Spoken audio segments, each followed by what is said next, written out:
तुम सब मेरे लल्ला को माखन चोर कहती हो ना, आज देखो अपना ही माखन जानकी को खिला रहे है।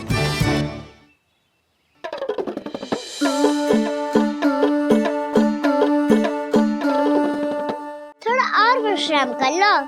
सदैव तुम हम सबकी सेवा करती हो, आज मैं तुम्हारी सेवा करूंगा। जानकी की जिज्ञासा तब हुई जब जय यशोदा काकी की सेवा कर रही थी, और अब देखो स्वयं भगवान ही इसकी सेवा कर रहे हैं। जानते हो इससे क्या सिद्ध होता है?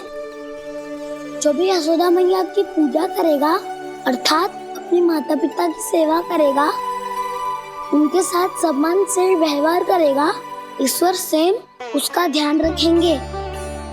कभी धन्वंतरी के रूप में तो कभी स्वयं कान्हा के रूप में। भक्त और भगवान का देखो कैसा ये अनुराग,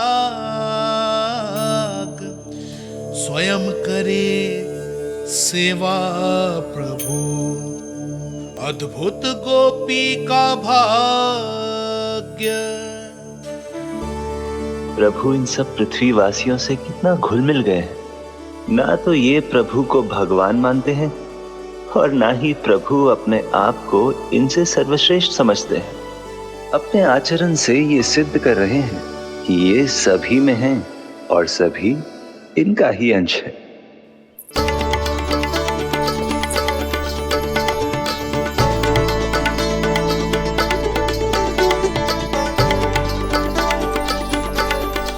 प्रभु, अब मुझे जाने की आज्ञा दीजिए।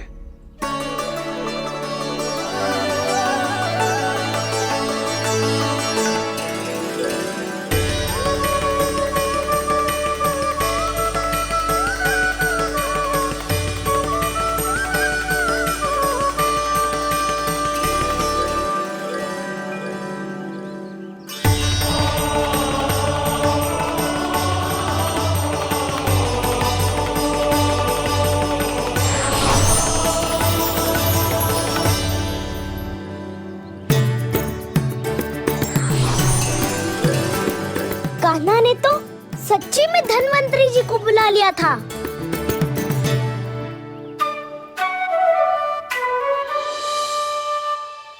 जब से कान्हा का जन्म हुआ है ना, मैं तब से देख रही हूँ, तब से हम पे कोई भी संकट आती है ना, तो अचानक से कोई अपरिचित हमारी सहायता करने आ जाता है, और जाते समय कान्हा की आज्ञा लेके जाते है, और कभी कभी तो इसे प्रभु बोल के जाते है। बाबा संभालो।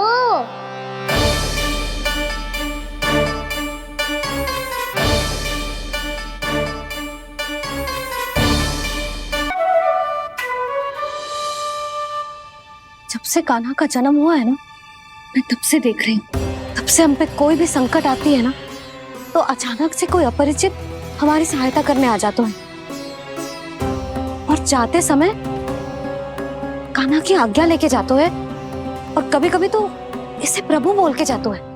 बाबा संभालो। यशोदा, इस जानकी को चढ़ो है और विचित्र विचार तुम्हारे मन में है। अरे सब जानते हैं कि हमारा परिवार राजसी, तुम्हें पता ना चलते होगा, पर हमारे कान्हा को सब राजकुमार ही समझते हैं देखकर। इसीलिए उसे सम्मान देने के लिए सब ऐसा ही करते हैं, और कोई बात ना है।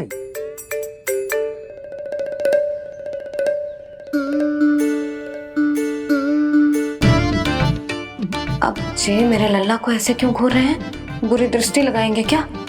वैद्यराज जी,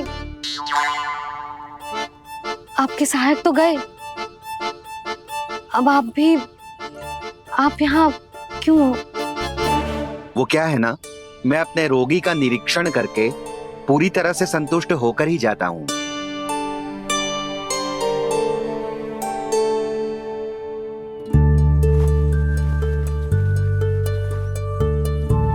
हाँ, संकेत तो अच्छे हैं, कल सुबह तक बिल्कुल ठीक हो जाएगी। धन्यवाद वैद्य जी।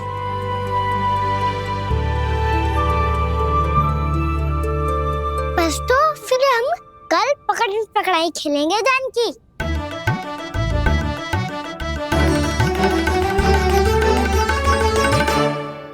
भानु, बंसी, जाकर उस क्षेत्र के चारों ओर बाड़ बनवा दो और वहां सूचना पट्ट भी लगा देना, ताकि जानकी के साथ जो हुआ है वो किसी और के साथ ना हो। शीघ्र जाओ। जी ठीक है।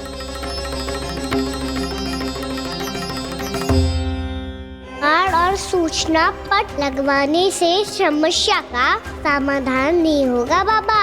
निर्दोष पशु सूचना पट देखकर भी कुछ समझ नहीं पाएंगे।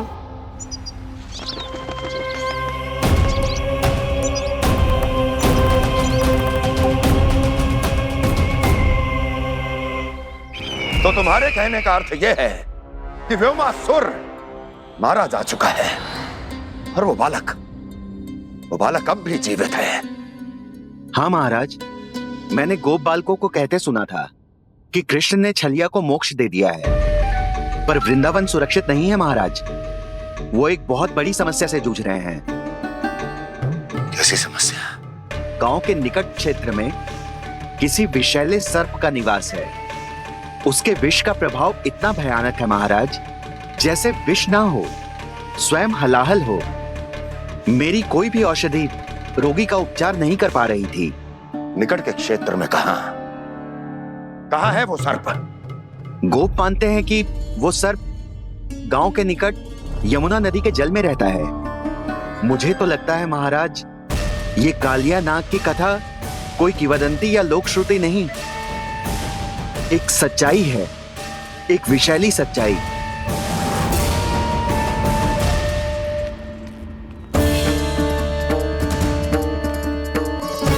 कालिया का सामना करने का समय आ गया है, पर उससे पहले मुझे बुलाना होगा उन्हें।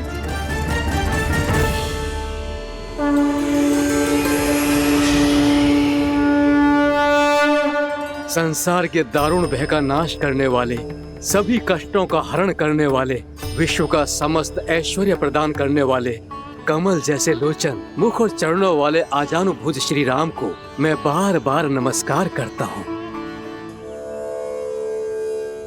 आपदामपहर्तारं दातारं सर्व संपदा लोकाभिरामं श्री रामं भूयो भूयो नमाम्यहम्।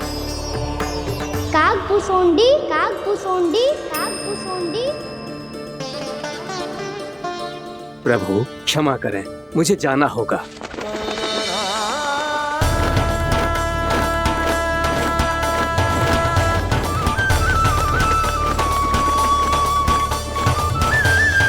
प्रणाम प्रभु।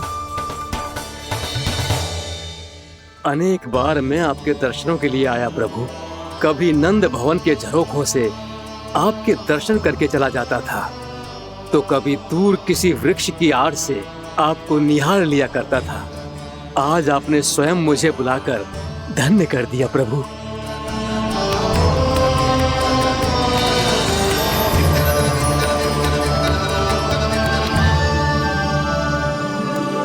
मैंने आपको यहाँ एक विशेष कारण से बुलाया है। आपके श्राप से इस कालिया नाग को मुक्त करने का समय आ गया है। ये तो बहुत ही उत्तम समाचार है प्रभु। इतने वर्ष बीत गए, मुझे आज भी स्मरण है वो दिन जब मैंने उन्हें श्राप दिया था। अपने क्रोध पर नियंत्रण खोकर बहुत बड़ी भूल कर दी थी मैंने प्रभु। बीती हुई घटनाओं पर दुखी होके कोई लाभ नहीं है। हमें भविष्य की ओर देखना होगा।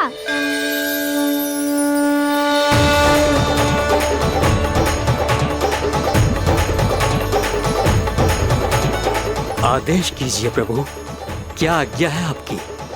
जब मैं कालिया नाग का सामना करने जाऊं, तो आप यही रहेगा। आपको अपने आप पता चल जाएगा कि कब क्या करना है। और हाँ, लौटते जाते समय नारद मुनि से कहिएगा, वो आकर मुझसे भेंट करे। अवश्य प्रभु, प्रणाम।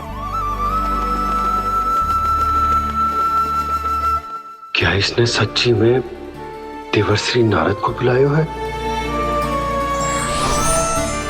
नारायण नारायण, आपको संदेश भेजने की आवश्यकता नहीं थी। आप स्मरण करते और मैं चला आता। तुम्हारा कल्याण हो नारद।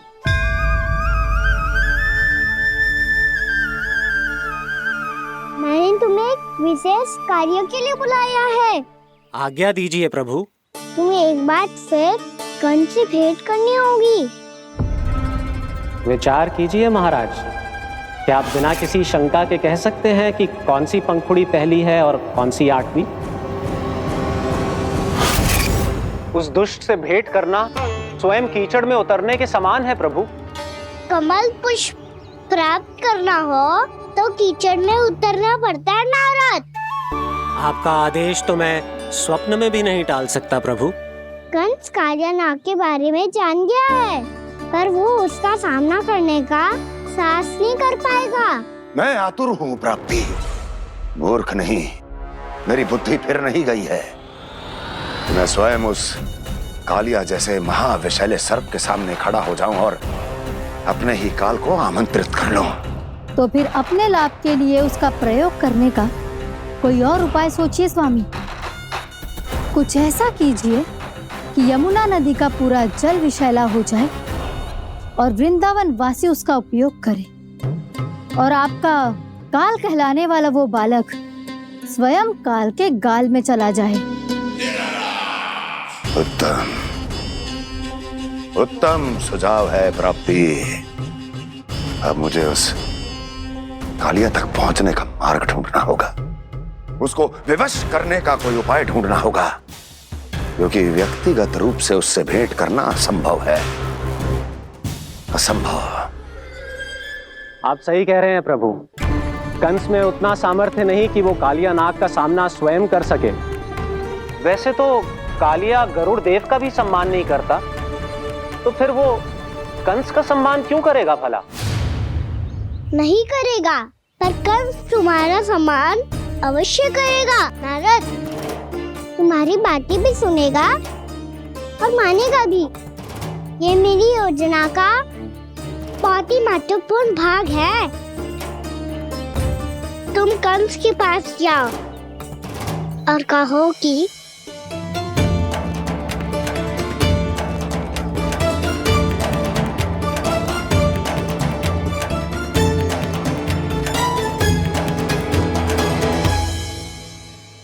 संतान अपने माता पिता को तीर्थ का सौभाग्य दिलाती, पर मेरा लल्ला कितना महान कि उसने हमारे घर को ही तीर्थ बना दिया। ऐसा तीर्थ जहां मेरी आंखों के सामने भक्त और भगवान का मिलन हो रहा है। जो आज्ञा प्रभु।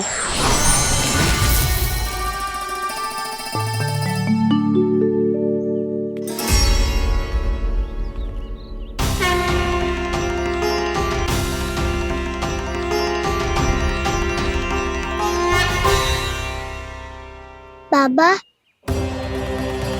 कान्हा, ये सब क्या चल रहा है? पहले काक भुसुंडी जी और फिर जे नारद जी। क्या योजना बना रहे हो तुम? कान्हा, बताना लल्ला, क्या सोच रहे तू? कान्हा देख, अगर तुझे अपने बाबा को ना बताना हो ना, अपने भक्त को बता दे। क्या सोच रहे हो लल्ला? क्या करने वाले हो आप?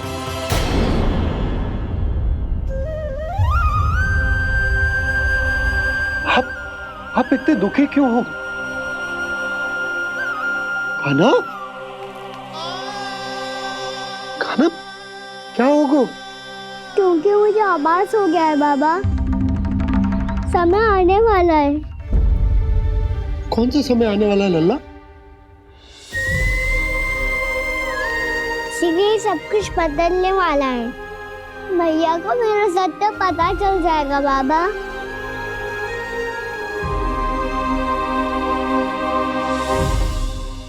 पर लल्ला, इसका काक भुसुंडी और कालिया नाग से क्या संबंध है? ऐसा क्या हुआ था और क्या होने वाला है?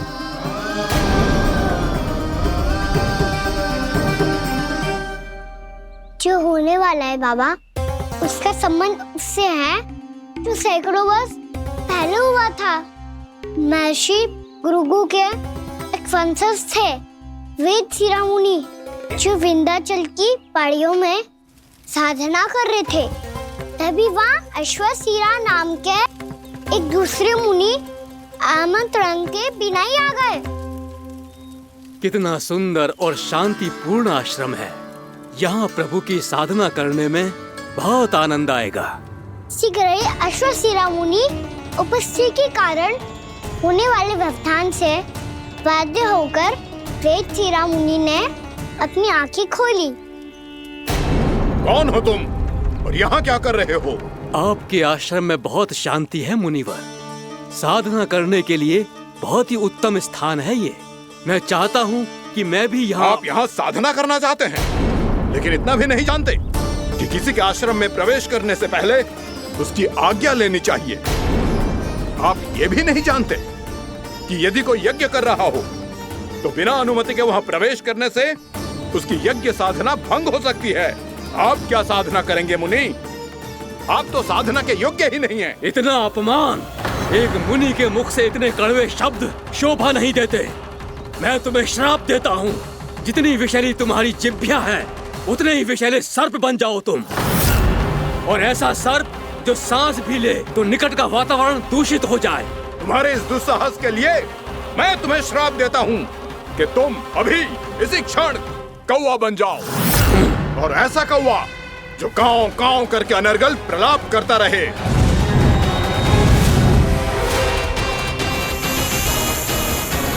ये मैंने क्या किया? ये मैंने क्या किया?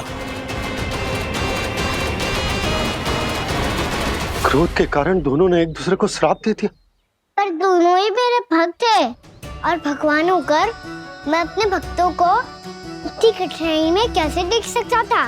इसीलिए जिस संकट में उन दोनों ने अपने आप को फंसा लिया था, उसका समाधान करने में मैं उनके पास गया।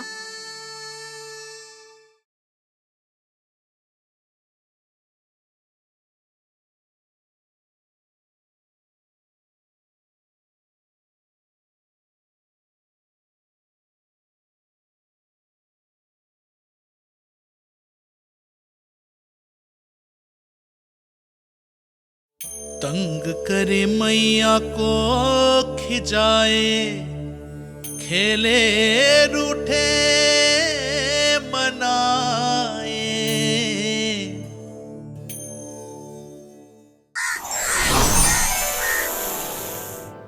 देखिए ना प्रभु, ये क्या हो गया हमसे? हमारी रक्षा कीजिए प्रभु, मार्ग दिखाइए हमें। क्रोध पर नियंत्रण ना होने के कारण आप दोनों ने एक दूसरे को बहुत ही भीषण संकट में डाल दिया है। अब दोनों ही तपस्वी, तप के बल से दिए गए आपके श्राप को लौटाना भी संभव नहीं है। प्रभु कोई तो उपाय होगा, हम आपके शरण में हैं प्रभु। अपराध तो हमसे हुआ है प्रभु, पर अब आपसे ही आशा है। कुछ ऐसा कीजिए भक्त वत्सल, जिससे हम दोनों के श्राप का प्रभाव कुछ कम हो जाए। आप दोनों ही मेरे भक्त हैं, इसलिए आपकी पीड़ा का निवारण करने का एक उपाय है मेरे पास। वेद शिरोमुनि, जब आप कालिया नाग बनेंगे तो आपको मेरे चरणों को अपने शीश पर धारण करने का सौभाग्य मिलेगा। और अश्व शिरोमुनि, आप काग योनि होने के बाद भी आप श्रेष्ठतम ज्ञान और सर्वाधिक यौगिक सिद्धियों के स्वामी होंगे और प्रवचन दिया करेंगे। इसके बाद अश्वशिरा मुनि काकभूषुंडी बन गए, जिन्होंने आगे चलकर स्वयं गरुड़ देव को रामायण सुनाई।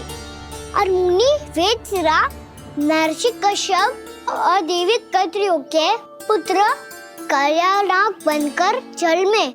और अब वही कालिया नाग जमुना जी में, जिनके कारण जानकी के प्राण लगभग चले ही गए थे। अब कालिया नाग को उचित स्थान पर भेजने का समय आ गया है बाबा। पर ये तो अच्छी बात है कान, वेद शिरोमुनि को दिया हुआ तुम्हारा वचन भी पूरा हो जाएगा, जमुना जी की शुद्धि भी हो जाएगी। इस सब के बाद भी तुम तुम दुखी क्यों हो? क्योंकि इसके बाद मैया के सामने मेरा रहस्य खुल जाएगा बाबा। उन्हें पता चल जाएगा कि उनका बालक कोई साधारण बालक ना है। भविष्य में जो होने वाला है उसे सबके सामने घटने से रोकना मेरे लिए भी संभव ना होगा। मैया को सब पता चल जाएगा। क्या पता चल जाएगा रे मुझे?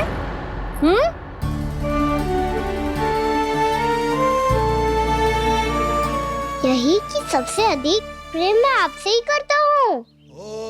अब बस भी कर। चलो, भोजन के लिए बुलाने आई थी तुम दोनों को। भूखा थोड़े ना रहने दूंगी अपने लल्ला को। मेरा लल्ला दुर्बल हो जाएगा ना। आप खिलाओगे तो ही खाऊंगा। हाँ ठीक है, मैं ही खिलाऊंगी।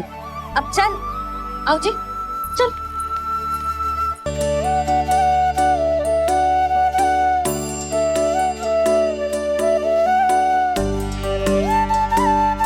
मैया खेलो ना मेरे साथ।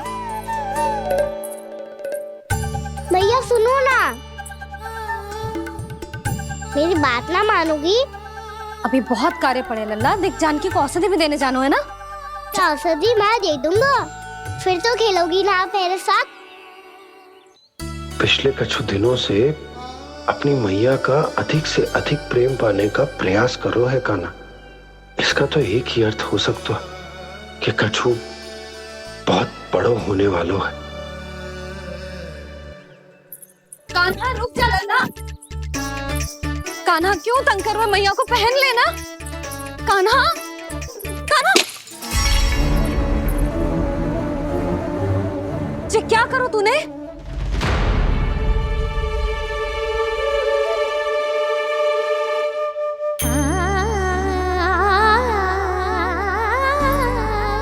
अच्छा ठीक है, अब मुंह लटकाने की आवश्यकता ना है। ये ले।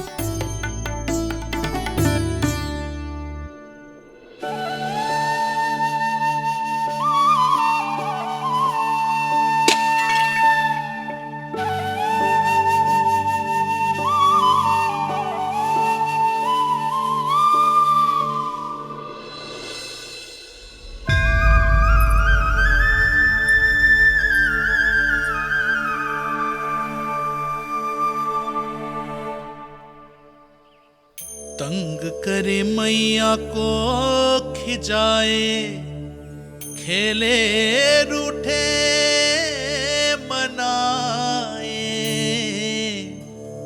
लीला अनोखी करके शरारत, कान्हा दंड भी पाए।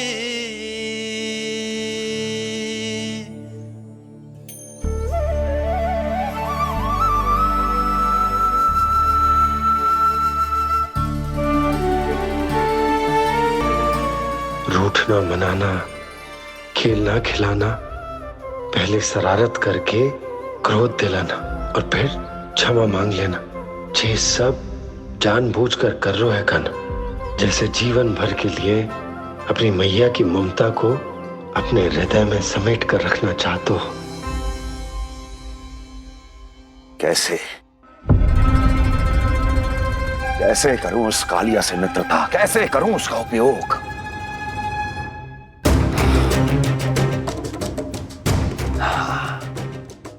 उस पर आक्रमण कर देता हूं और उसे किसी ना किसी तरह से यह विश्वास दिला देता हूं कि यह आक्रमण उस विष्णु अवतार ने किया है। फिर वो क्रोध में आकर सारे वृंदावन वासियों को अपने विष से समाप्त कर देगा। उचित है, ये उचित है। नारायण हरि, नारायण हरि।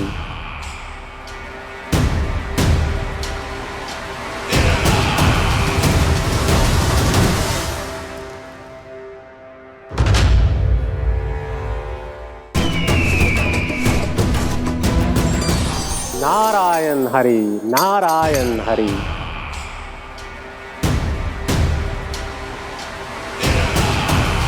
प्रणाम देवर्षि।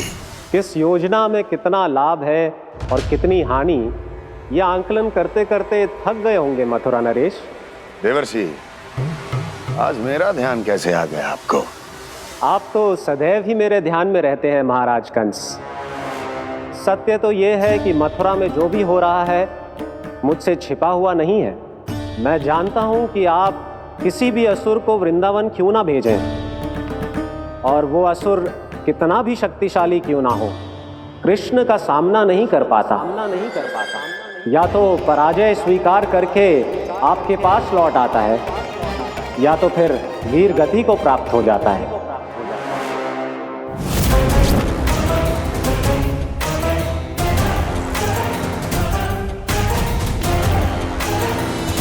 वाह, मुझे मेरी असफलताएं स्मरण कराने आए हैं, मेरे घाव को खुरेदने आए हैं, उन पे नमक छिड़कने आए हैं। मित्र को शत्रु समझने की भूल मत कीजिए महाराज कंस। मैं तो आपकी सहायता करने आया हूं। हाँ, और मेरी सहायता। कृष्ण विष्णु अवतार है, आप विष्णु के भक्त हैं। मैं हूं विष्णु द्रोही, फिर भी तो आपके आराध्य को हानि पहुंचाना चाहता है, उसकी सहायता करना चाहते हैं आप। क्या आप निश्चित रूप से कह सकते हैं कि आप ब्रह्मांड के सभी नियमों को अच्छी तरह समझते हैं? अवश्य। आपके लिए बस इतना ही जानना पर्याप्त होगा कि मैं जो कुछ भी कर रहा हूं उसके लिए मेरे व्यक्तिगत कारण हैं। मैं तो बस आपके हित में पिछली बार की तरह एक सुझाव लेके आया था, पर यदि आप मेरा सुझाव सुनना भी नहीं चाहते तो आपकी इच्छा। नारायण हरि, नारायण हरि। कारण चाहे जो हो, इनके पिछले सुझाव के कारण ही आज मेरे शत्रुओं की संख्या कम है, अन्यथा मैं देवकी के अन्य पुत्रों को भी जीवित छोड़ देता, और आज वो सब अपने भाई के साथ मिलकर उसकी शक्ति को अनेक गुणा बढ़ा देते। ठहरिए देव ऋषि,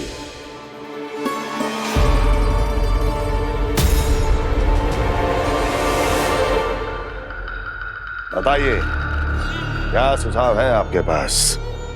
मेरे सुझाव का नाम है कालिया नाग।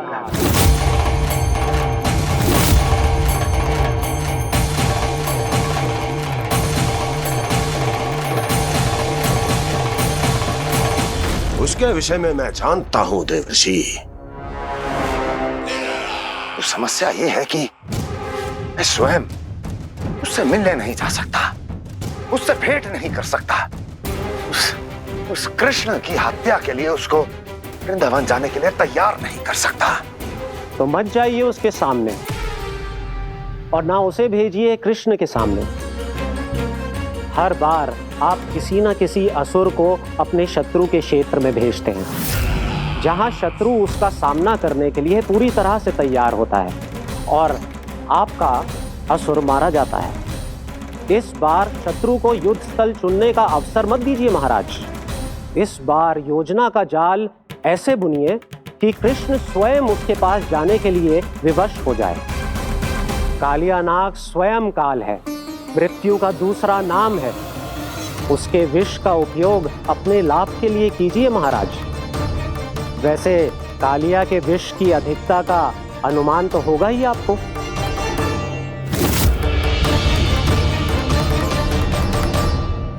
एक बार जो उसके क्षेत्र में पहुंच गया, फिर उसके विष से बचना असंभव है।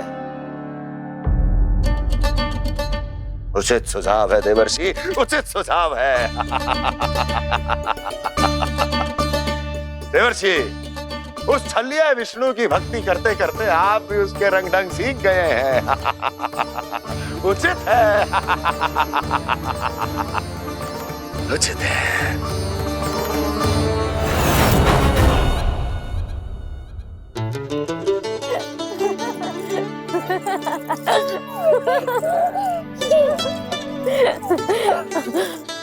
बस बस, बहुत आनंद ले लियो लला। बस अब दूध पी ले। ठहर ठहर, गर्म है। जी ले भी।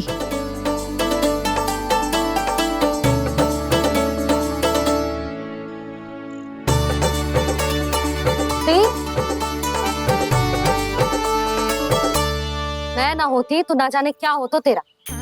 अपने आप दूध भी ना पी सकते है, भावला कहीं का। आपकी इस प्रेम के लिए तो मैं धरती पे आया हूँ मैया। मैं भी यही सोच रहा हूँ यशोदा कि तुम ना होती तो मेरा क्या होता। इसी बात पे थोड़ा दूध और कजू खाने को दे दो। अरे मैं तो भूल ही गई। तनिक ठहर जाओ जी, जे दूध पी लेना तो आपके लिए भी कछु ले आती।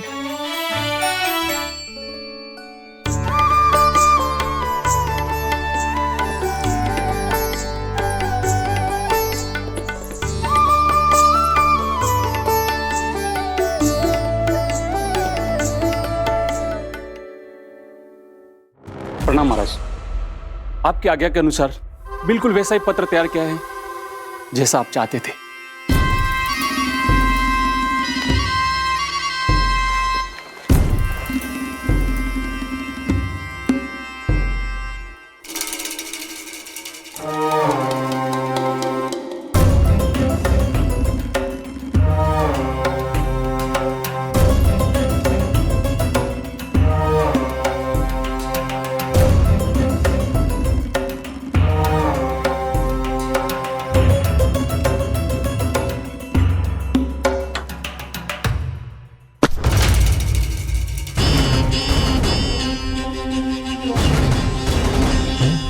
कृष्ण जन्म से लेकर आज तक ये मेरी सबसे महत्वपूर्ण योजना है। इसका सफल होना निश्चित है दूत, किंतु केवल वही करना जैसा मैंने कहा है। जाओ।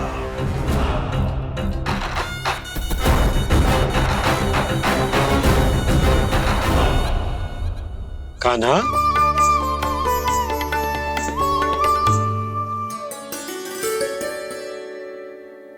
क्या होगा? बाबा मैं चाहता हूँ कि मैया की स्वमता क्रिस्टल फ्रेम की वर्षा मुझ पे सरतेव ऐसे होते रहे। वो तो होती रहेगी लल्ला। अपने लल्ला के लिए किसी मैया का प्रेम कभी कम हो सकता है भला? नंदराज, वो मथुरा से एक दूत आयो है महाराज कंस का राजपत्र लेके।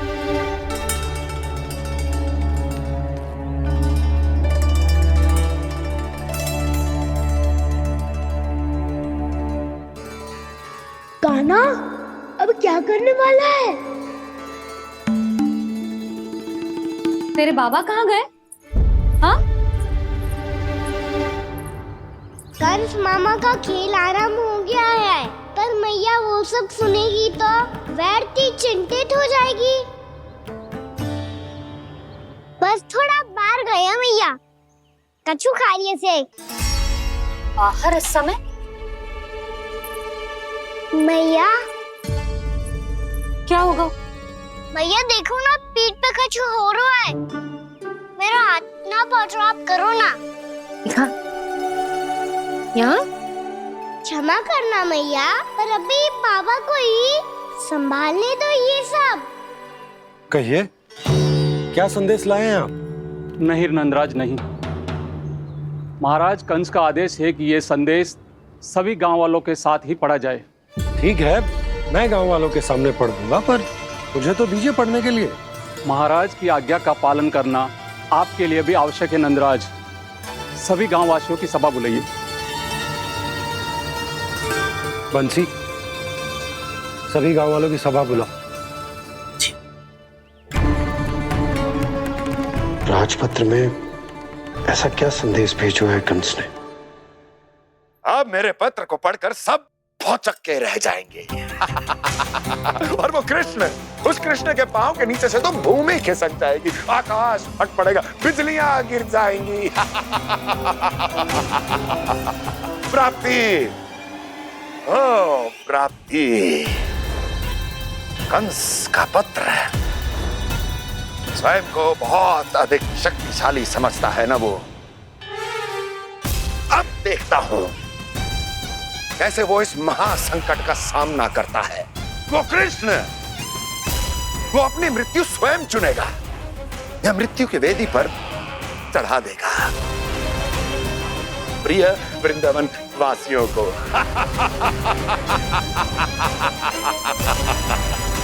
अब आएगा आनंद प्राप्ति, अब आएगा आनंद। सबको इकट्ठा करवा के ही पढ़वाएगो। अवश्य ही कोई विशेष संदेश दिया होगा कंस ने। मैं भी यही सोच रही हूँ सुलक्षणा जी, कछु ना कछु तो विशेष है, पर जे हो क्या सकता है?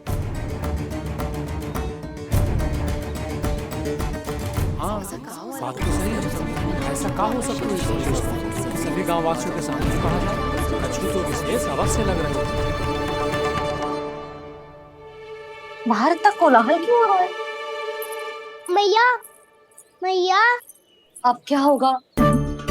मैया देखो ना, सर पे कछु हो रहा है। लल्ला, नारायण ने तुझे हाथ दिए हैं ना? पीठ की बात अन्य थी। अपने सिर की सेवा स्वयं कर। सर पे तो हाथ पहुंच रहा है ना?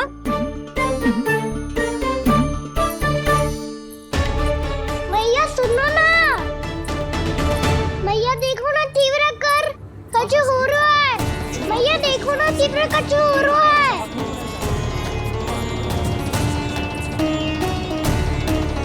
सब लोग आ चुके हैं, अपना संदेश सुनाइए आप।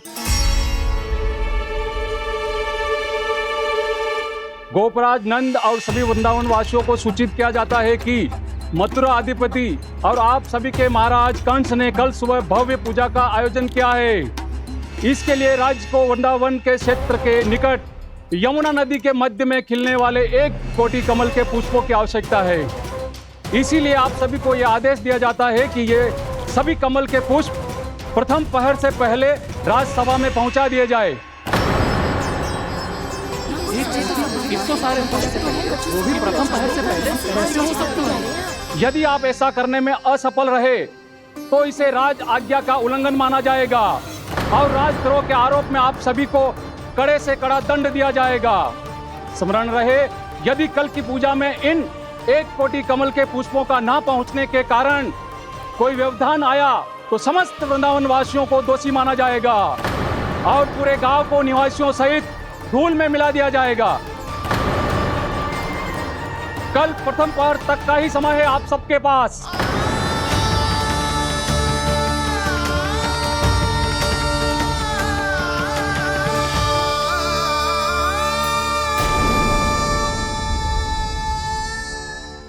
एक कोटि कमल पुष्प, वो भी कल प्रथम प्रहर में? ऐसे कैसे संभव है? और कोई साधारण पुष्प ना, यमुना नदी के मध्य खिलने वाले विशेष कमल के फूल चाहिए उन्हें। लेकिन यमुना नदी में तो कालिया नाग ने विष घोल के रखा है, तो फिर कैसे हो पाएगा? जी संभव है। हमारी मृत्यु का संदेश भेजा है राजा कंस ने। सदैव की भांति इस समस्या पर भी गांव के बड़े ही विचार करेंगे। बालकों का यहाँ होना उचित ना है।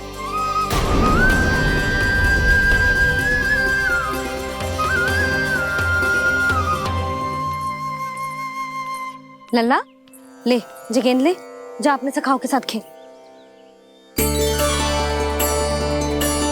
सुबह उज्जवल, मधुमंगल वसंता, देखो मैया ने क्या दिया है। चलो खेले, बहुत आनंद आएगा आज।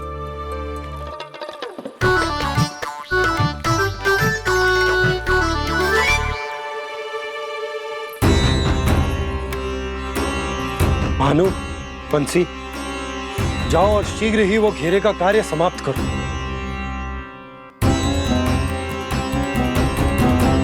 पर कछु ना कछु तो करना पड़ेगा ना। पर हम कर ही क्या सकते हैं? पुष्प लाने को और कोई उपाय है भी तो ना। मैं चला जाऊंगा जमुना जी में। वैसे भी मेरे जीवन के कितने दिन शेष बचे हैं। गांव के लिए, समाज के लिए कुछ करके मरूं, तभी तो शांति मिलेगी। ना काका, यदि आप उस विषैले जल में छलांग लगा भी दोगे, किंतु 1 कोटि कमल पुष्प एकत्रित कर पाना आपके लिए संभव ना है। इससे अच्छा है कि मैं चला जाऊं। यदि मैं मर भी गया तो मेरे पीछे रोने वाला कोई ना है। किसी को कहीं जाने की आवश्यकता ना है।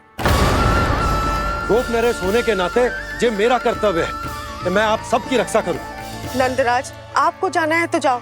हरिया, काका, भैया सब चले जाओ। लेकिन आपको पता है वहाँ का जल कितना विषैला है। आप लोग एक क्षण भी जीवित नहीं रह पाओगे। फिर कैसे इकट्ठा करेंगे 1 कोटि कमल पुष्प? आप बात तो सही कह रही हैं शांति। उस दुष्ट कंस ने ऐसी मांग रख के हम सबको फंसा दिया। हम में से कोई भी क्यों ना चला जाए और इस संकट का समाधान ना निकले को। कान्हा, बताना कौन सा खेल खेले? गेंद पकड़ खेलते हैं।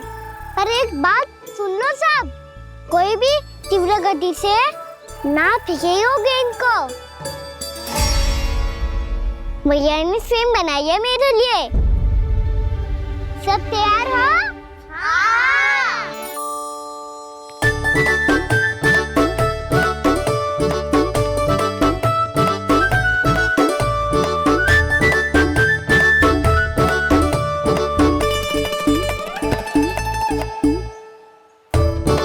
मुझे दो।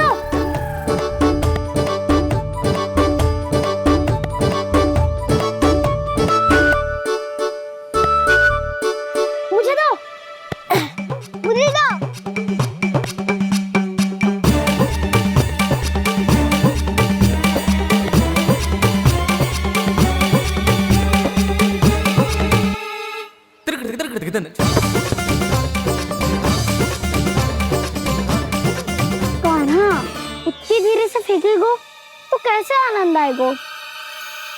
थोड़ा बल लगा के फेंक। हाँ कान्हा, हम अभी बड़े हो गए हैं, तू अब भी छोटे बालकों की तरह फेंक रहे हो है।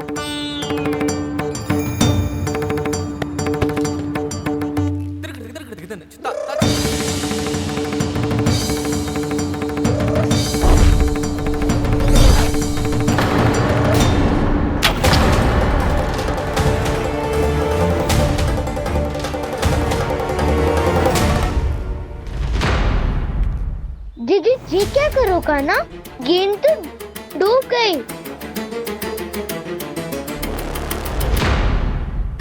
अच्छा, तो ये सब इसकी योजना का भाग था ताकि ये कालिया का सामना कर पाए।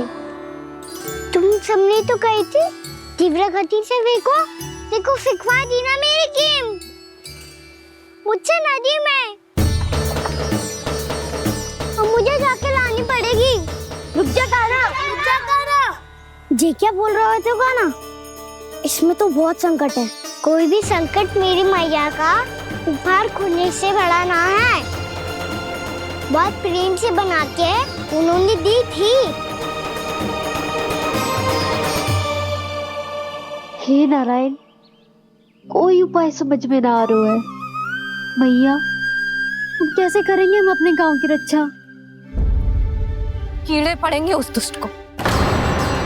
यदि उसके कारण किसी के प्राण चले गए तो कौन सा फल मिलेगा उसे इस पूजा का? तुम सही कह रही हो यशोदा। हमारे पास कोई और दूसरा विकल्प भी तो ना है। यदि हमने मथुरा की राज आज्ञा का पालन ना किया तो इसका दुष्परिणाम पूरे गांव को भुगतना पड़ेगा।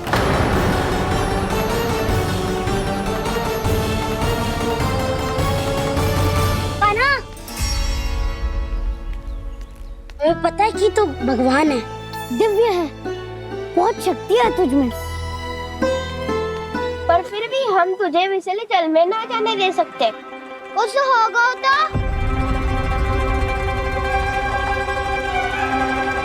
तुम सब इतनी हट कर रहे हो तो ठीक है, ना जाऊंगा। गेंद कहाँ गिरी है, कितनी दूर गई है, ये तो देख लूं, ताकि उसे बाहर निकालने का कोई उपाय ढूंढता हूँ।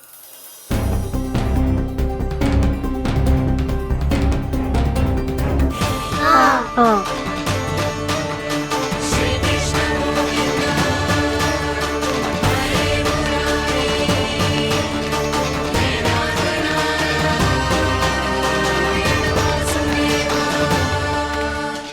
कान्हा की ये लीला तो समझ ही नहीं आ रही।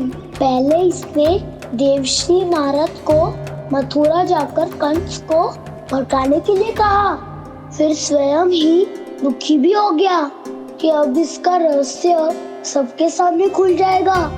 और अभी स्वयं ही तो इसने कहा था कि गेंद बहुत महत्वपूर्ण है। फिर स्वयं ही उसे नदी के विसले जल में फेंक दिया।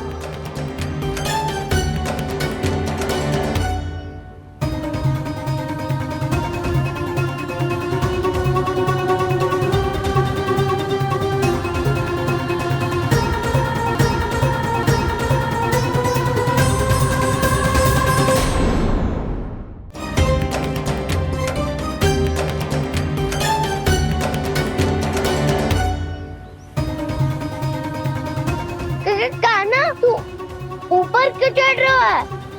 अरे ऊंचाई से देखूंगा तभी तो गेंद दिखेगी।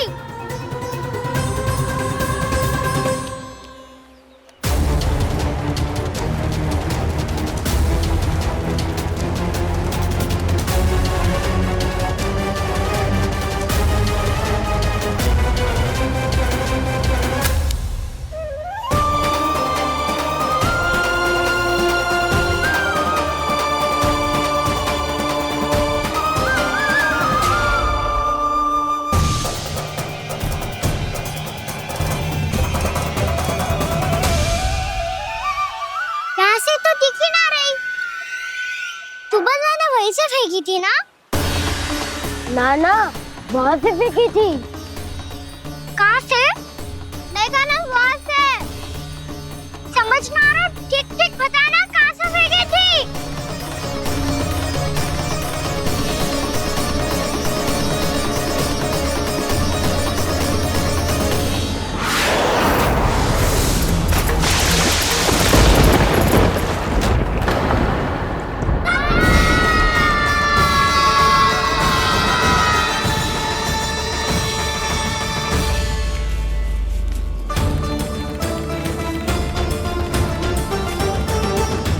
कालिया नाग के क्षेत्र में जाकर कोई भी जीवित वापस ना लौट सको है।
क्या किया वाना ने? कालिया नाग तो उसे देखते ही निकल जाएगा।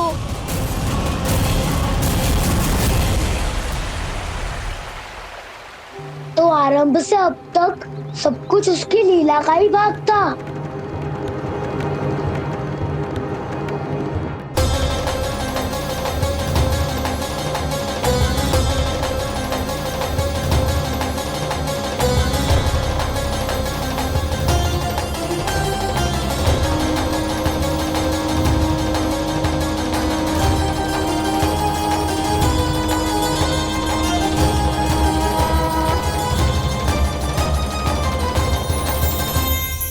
इतना सुंदर रूप, मन मोहने वाली मुस्कान, अद्भुत तेज और भगवान जैसी दिव्यता। कौन हो तुम?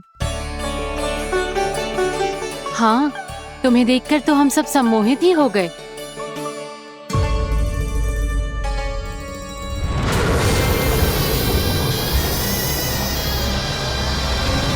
तुम जो भी हो बालक, वापस लौट जाओ। हमारा हृदय तुम्हें ही देखते रहना चाहता है, किंतु यदि हमारे पति जाग गए तुम्हें अवश्य हानि पहुंचाएंगे। ये बहुत विषैले है बालक, कालकोट जैसे भयानक। इनके विष से तुम नहीं बच सकोगे। नंदराज, कालिया नाग के विष का प्रभाव बढ़ते ही जा रहा है। पहले 8 कोस तक उसके विष का प्रभाव था, अब तो 1 योजन से अधिक क्षेत्र में फैलो है। जल पीने के प्रयास से अनेक पशु मारे गए हैं और नदी के निकट के वृक्ष और वनस्पति सब नष्ट होने लगे।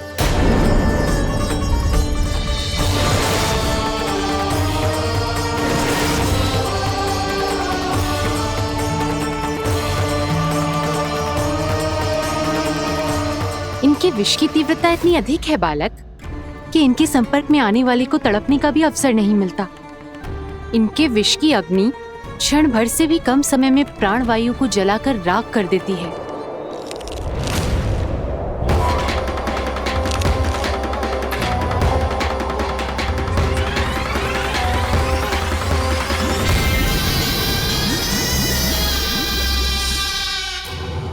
तब तो समस्या और भी गंभीर हो जाएगी। मैंने तो सुनो है कि कालिया नाग कम से कम 2 योजन लंबा है, सैकड़ों फन है उसके।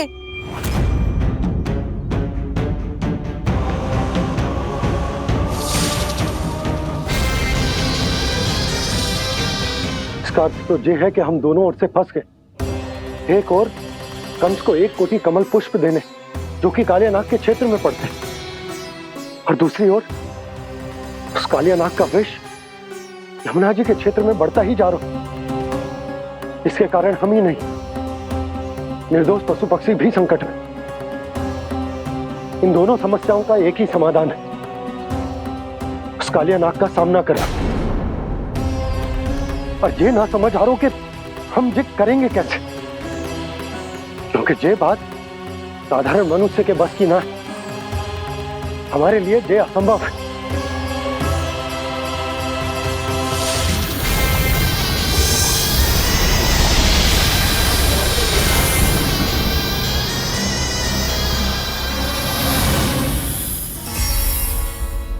अब तो तुमने अपनी आंखों से भी देख लिया बालक, ये कितने विषैले हैं। नींद में भी विष उगलते हैं। इससे पहले कि तुम्हें कुछ हो जाए, चले जाओ यहाँ से, मान लो हमारी बात। आप सब मुझे जानती भी नहीं और फिर भी मेरी इतनी चिंता कर रही हैं आप। माँ की ममता भेदभाव नहीं जानती। तुम भी किसी के पुत्र हो और हम सब भी माँ हैं। एक माँ को हर बालक में अपनी ही संतान दिखाई देती है, इसलिए हम तुमसे विनती करते हैं, वापस चले जाओ, बचा लो अपने प्राण। मेरी चिंता मत कीजिए, मुझे कुछ नहीं होगा। होगा, अनर्थ होगा यदि ये उठ गए तो।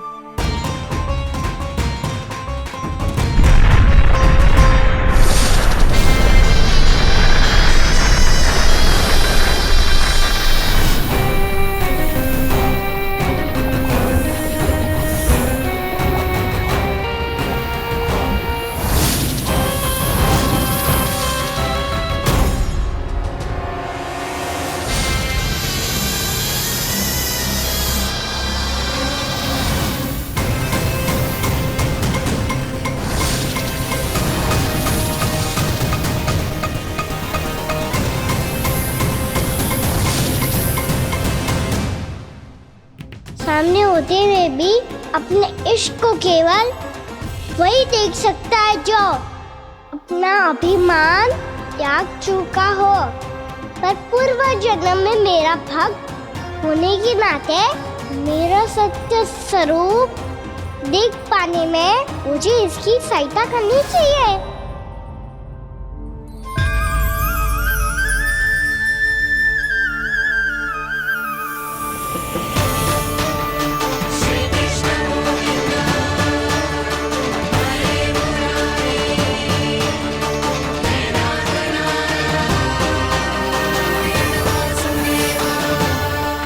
देखो हमारा छोटा सा कान्हा कैसे डट के खड़ा हुआ है, इतने विशालकाय, इतने महाभयंकर सबके सामने।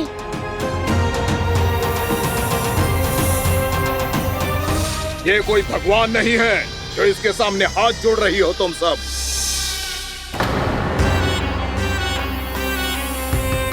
एक सामान्य साधारण बालक है ये, जो ये तक नहीं जानता कि इसके सामने है इसका काल, कालिया। तू कौन है बालक? मेरे इतने निकट आकर भी तू जीवित कैसे है? मेरी नहीं, अपनी चिंता करो कालिया। बहुत मनमानी कर ली तुमने। अब बस मैं तुम्हें रोकना हूँ। अब बस मैं तुम्हें रोकना हूँ। मैं तुम्हें रोकना हूँ। बित्ते भर का है तू, मेरे विष के बारे में जानता ही क्या है? और कहता है मुझे रोकने आया है। किससे? किससे रोकना चाहता है तू मुझे? मुझे क्रोध दिलाने की भूल मत कर बालक। अपनी फुंकार से ही तेरी इस मुस्कुराहट को अंतिम मुस्कुराहट बना सकता हूं मैं। शीघ्र बता, कौन है तू और किसने भेजा है तुझे? तुम्हें आवाज भी है कि अपनी पुकारों से तुम कितना विष भूल चुके हो। पवित्र यमुना नदी को कितना दूषित कर दिया तुमने। और यही नहीं, तुम्हारे कारण निकट के जीव जंतुओं, वृक्ष, वनस्पतियों सबको हानि पहुंच रही है। तो क्या? मुझे उससे क्या? मुझे है आपत्ति है मुझे तुम्हारे इस व्यवहार से, और इसीलिए तुम्हें यहाँ से जाना होगा, यहाँ से जाना होगा।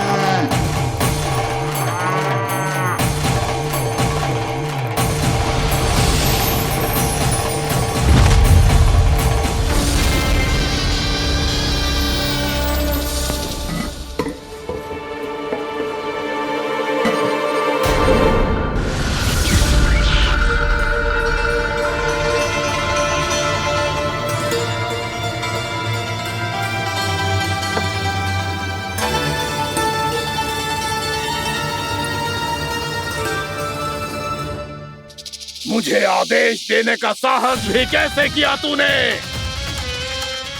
इस क्षेत्र को मैंने अपना राज्य बनाया है, मेरा परिवार रहता है यहाँ, और तू मुझे यहाँ से जाने के लिए कह रहा है? हाँ, क्योंकि तुम्हारे यहाँ रहने के कारण अन्य जीवों को हानि हो रही है, और मैं ऐसा नहीं होने दे सकता। मैं तो बस वही कर रहा हूँ जो एक सर्प का स्वभाव है। विष फैलाना स्वाभाविक है मेरे लिए, इसलिए मुझे चुनौती मत दे बालक। चुनौती तो मैं दे चुका हूँ कालिया। अब तो बस तुम्हें स्वीकार करनी है।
मैं भी चेतावनी दे रहा हूँ, यहाँ से चले जाओ। अपनी भूल को पहचानो कालिया। तुम जो कर रहे हो अनुचित है।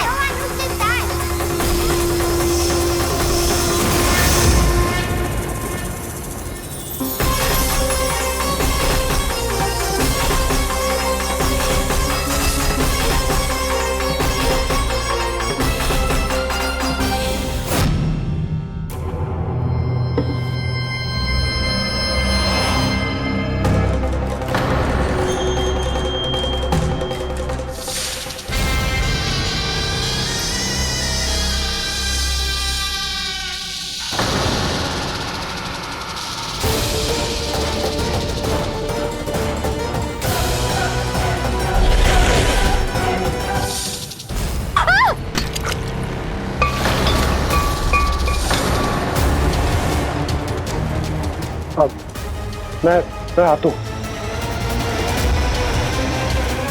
क्या हो गया सुधा? मुझे आवाज हो रहा है जी, कछु ना कछु गड़बड़ है। यशोदा, जो समस्या हमारे सामने है हम सभी उसका समाधान खोजने में जुटे। तुम विश्वास करो, मैं कोई ना कोई समाधान अवश्य ढूंढ लूंगा। हम कैसे भी करके वो कमल के पुष्प उस कंस तक पहुंचा देंगे। नाना, समस्या उससे कहीं अधिक है, उससे कहीं अधिक बड़ी, उससे कहीं अधिक भयानक है।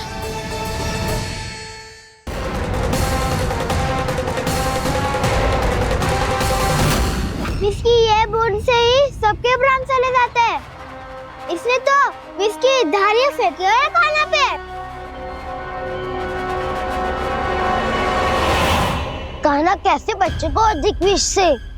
इसका विष तो क्या, ये सर स्वयं भी छू तक नहीं पाएगा हमारे कान्हा को।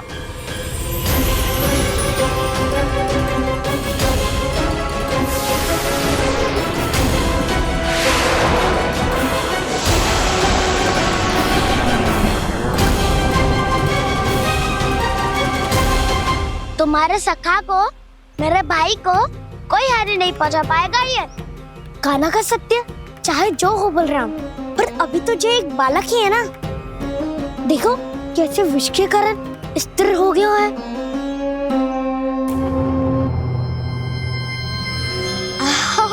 हाउ सर्फ ने कितनी आसानी से अपनी पूंछ से बांध लिया है। मुझे यहाँ से भगाना चाहता था ना तू? अब मैं तुझे दिखाऊंगा अपना सामर्थ्य।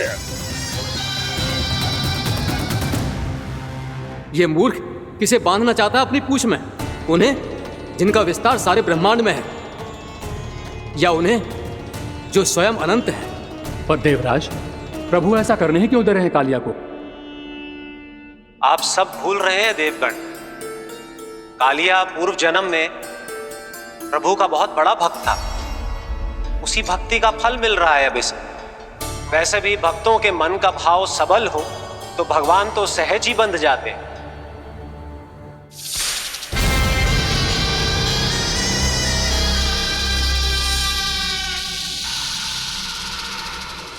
बलराम, तुमने ही तो कही थी कान्हा को कछु ना होगो। देखो उस दुष्ट ने चारों ओर से जकड़ लियो है।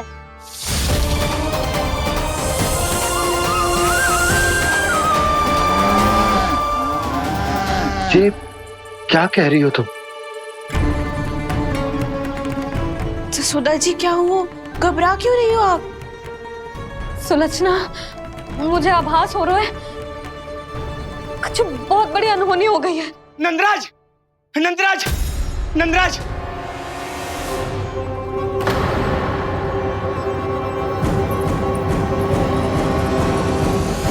नंदराज, कान्हा ने जमुना नदी में छलांग लगा दी है।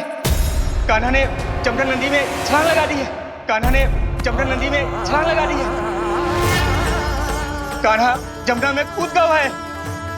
मुझे लगा था आज कछु गड़बड़ होने वाली है। मुझे आज कान्हा को ना जाने देना चाहिए था।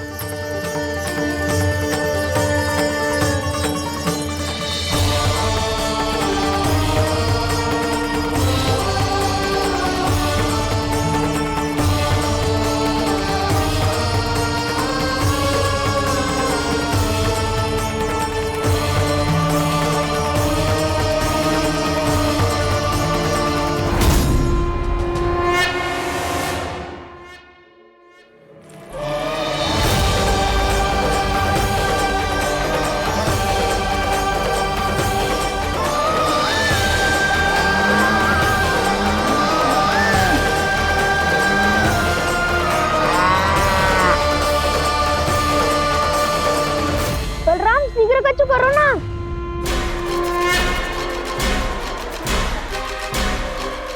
कछु भी करो पर कान्हा को बचाओ। नाग बहुत भयंकर है। कान्हा अकेले ना संभाल पाएगा इसे।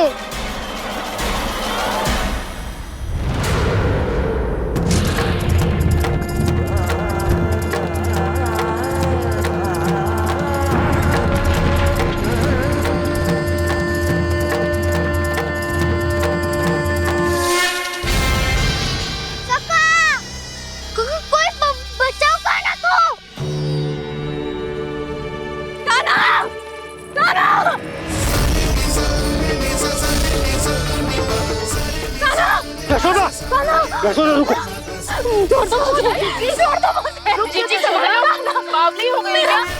जीजी संभालो।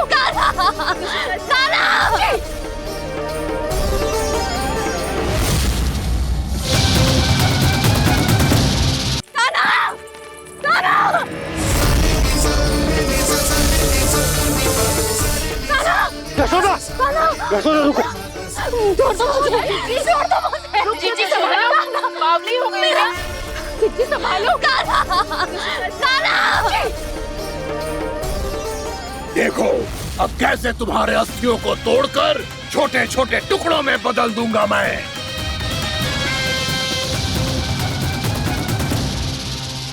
अगर आप जाओगी तो आप भी फंस जाओगी। अपने लल्ला के लिए मैं किसी भी संकट का सामना करने के लिए तैयार हूँ।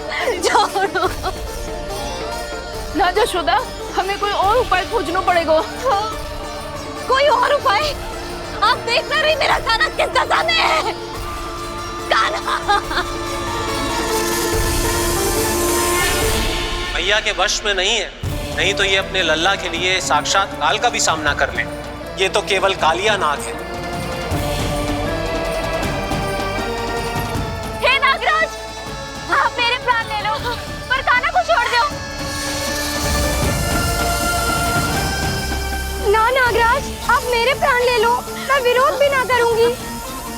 ना नागराज, आप मुझे मार दो पर मेरे कान्हा को छोड़ दो। ना ना ना ना नागराज, मेरे प्राण ले लो, हमारे कान्हा से क्या शत्रुता है आपकी? प्रभु के लिए जो प्रेम यशोदा मैया के हृदय में है, वही इन सभी गोपियों के हृदय में भी है।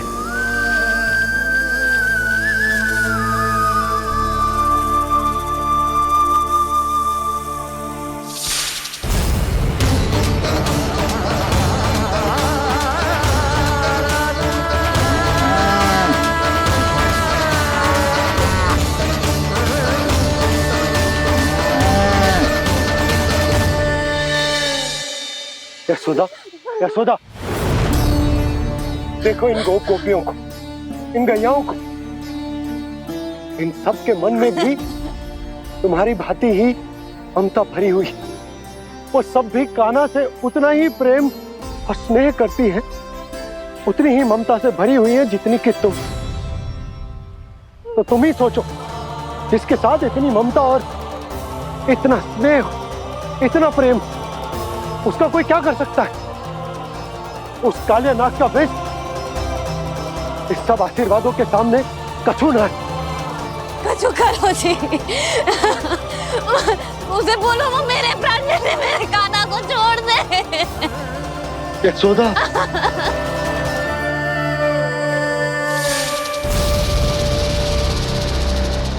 केवल इन्हीं में नहीं देवराज, नाग पत्नियों के हृदय में भी ममता का वही प्रेम उमड़ रहा है। देखिए। मैं आपके हाथ जोड़ती हूँ स्वामी, इस बालक को छोड़ दीजिए। ये अवश्य ही कोई दिव्य आत्मा है स्वामी। हम आपसे विनती करते हैं स्वामी, इस नन्हे बालक को हानि मत पहुंचाइए स्वामी। मेरी पत्नियां मेरे ही शत्रु के लिए विनती कर रही हैं। अब यदि इसके पक्ष में एक शब्द भी कहा तुम सबने, तो मैं इस बालक से पहले तुम सबके प्राण ले लूंगा। हो रहा प्रसन्न नाग कालिया, विजय को निश्चित जान। रोते बिलखते व्याकुल सब, संकट में देख कान्हा के प्राण।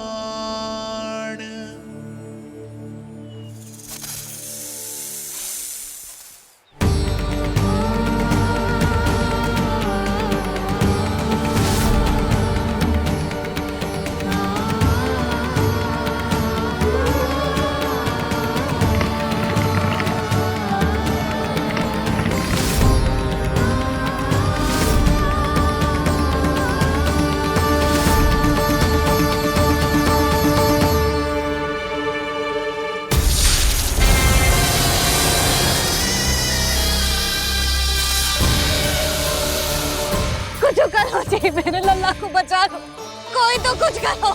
जीजी संभालो जीजी ना। यशोदा, यशोदा तुम शांत हो जाओ, मैं कान्हा को वापस लेकर आऊंगा, मैं रक्षा करूंगा उसकी। ना नंदराज, नंदराज नहीं, कम से कम आप तो समझो नंदराज, कालिया के पास आप जाओगे तो आप भी फंस जाओगे।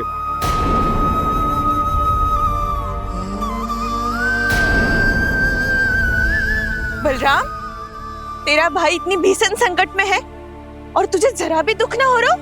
क्या आप सब अब तक नहीं समझ पाए कि कान्हा सच में कौन है?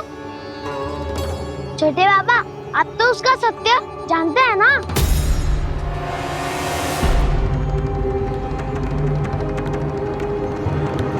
मानता हूँ कि आप सब कान्हा के रहस्य के बारे में नहीं जानते, पर क्या उसके जन्म से आज तक घटी एक से बढ़कर एक विचित्र घटनाओं को भी भूल गए हैं आप सब? भूल गए हैं कि कैसी पूतना जैसी राक्षसी उसका कुछ बिगाड़ नहीं पाई, कैसे तरनावती जैसा भयानक राक्षस उसे एक खरोच भी नहीं दे पाया था।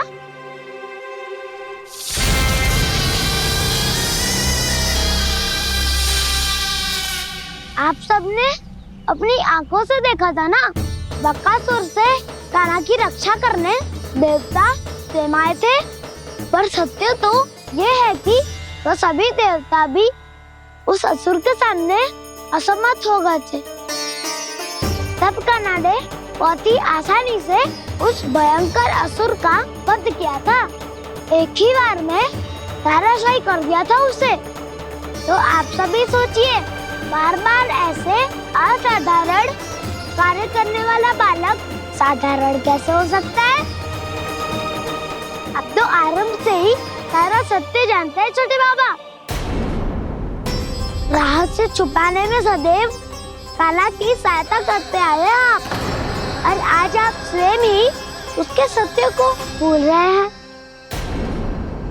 और तुम सब भी तो जानते हो कान्हा की शक्तियों के बारे में, तो क्या तनिक भी विश्वास न आया अपने सखा पे? बलराम, जे तू क्या कह रहे है? मैंने जो कहा उसका एक एक शब्द सत्य है छोटी माँ। यदि प्रभु की इच्छा हुई तभी कुछ ही क्षणों में सब कुछ अपनी आंखों से स्वयं अनुभव कर लेंगे आप।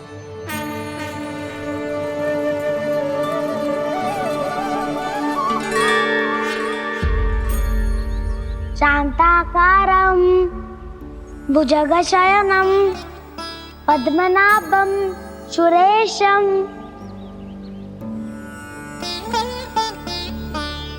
विश्वाधारं गगनसदृशं मेघवर्णं शुभांगं लक्ष्मीकान्तं कमलनयनं योगी वीरध्यानगम्यम्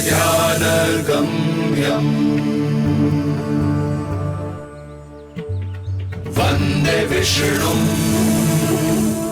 भवभयहरं सर्वलोकैकनाथम्।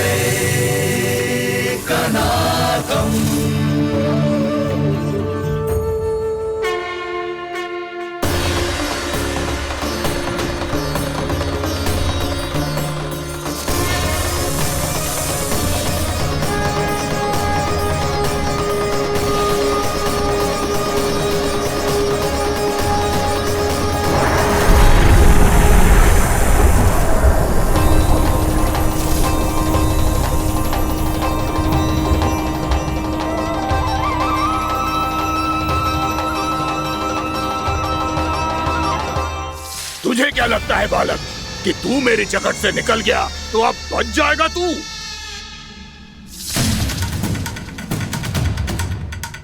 मेरे विष से अपनी प्राण रक्षा करने में सफल रहा, मेरी जगत से भी छूट गया, पर मेरे दंश से नहीं बच पाएगा।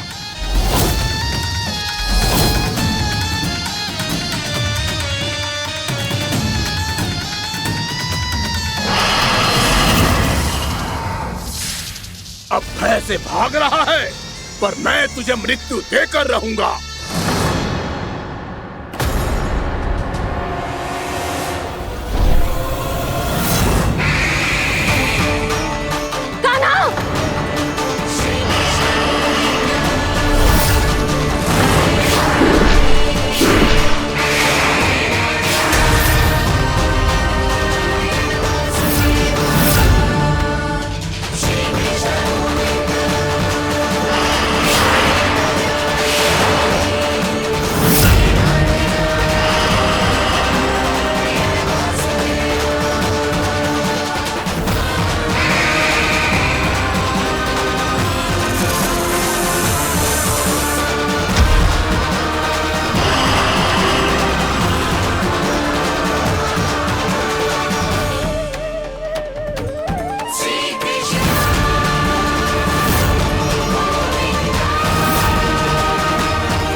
मेरा नन्हा सा कान्हा कितनी देर भाग पाएगा?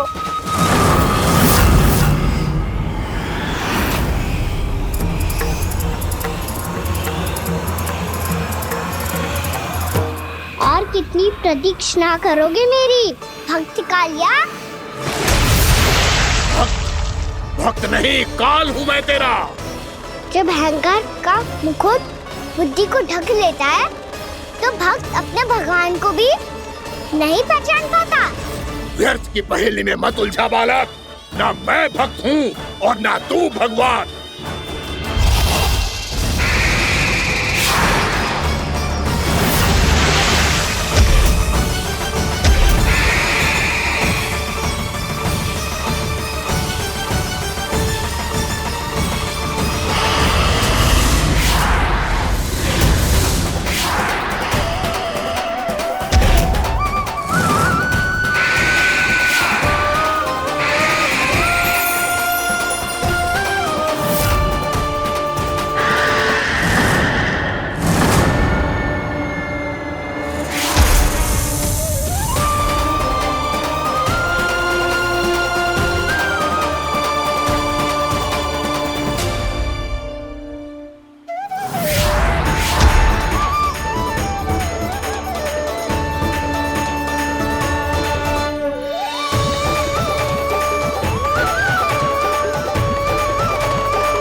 जिसके लिए इतने व्याकुल हो रहे थे, उसे छूकर कालिया नाग का हलाहल जैसा विष भी चरणामृत बन गया है और यमुना जी के जल में फैल चुके विष के प्रभाव को भी नष्ट कर रहा है।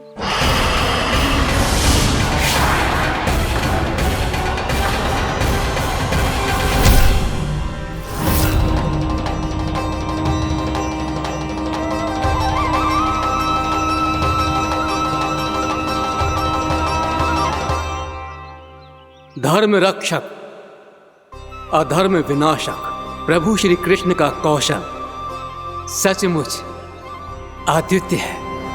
नारायण नारायण।